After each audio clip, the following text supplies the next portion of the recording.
Hi, I'm Francis Aish, Head of Applied Research and Development. And I'm Gamma Basra, Head of Visualisation and Film. We work at Foster & Partners, one of the world's leading architectural, engineering and design studios.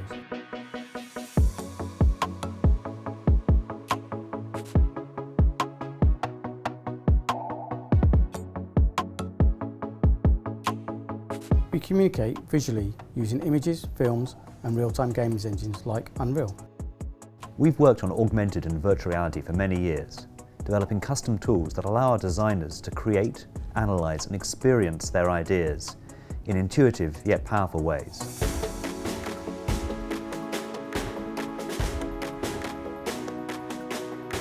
Today, we'd like to tell you about some of our latest AR and VR work.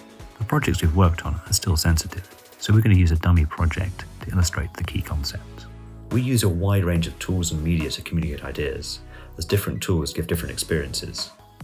Physical models can give great overviews of a design, but we wanted to explore how best to show the street-scale human experience. We're long-running users of Unreal, with a very good relationship with Ken and the Epic team, so we'd already built a very detailed, high-quality visual model of the new tower and its context in Unreal, and used it for regular VR reviews. We'd also previously conducted VR and AR design reviews using VR backpacks, HoloLenses and iPads. These can be done at one-to-one scale indoors in warehouses, and got very good reaction from clients. We always like challenges, so together with the design team we posed ourselves a harder one. Could we walk the stakeholders around the real site at one-to-one scale, but give them the VR experience of the new building? To help them understand the spatial experience and how the building would fit in within the city as part of the design and planning process.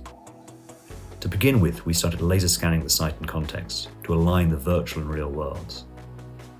The site itself is approximately 100 meters square and can be a dynamic environment with pedestrians walking around and changing lighting. As well as great visuals, Unreal also provided a development platform we used to create our custom software called CloudCom. We also worked closely with HP and Microsoft on the hardware side. We then customized the hardware to enable robust multi-user tracking at this scale. Of course, as with so many projects, COVID got in the way, and for a while we had to continue working in our bedrooms and back gardens.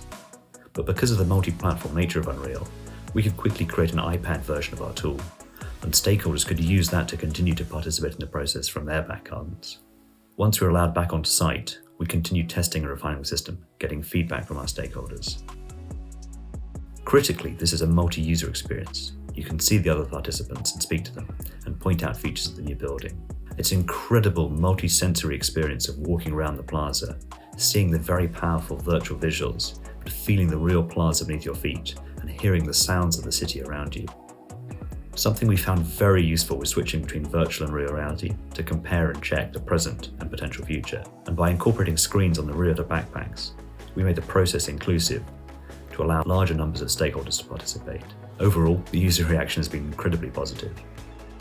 We've also developed remote collaboration functionality to allow remote participants to join and contribute to the process.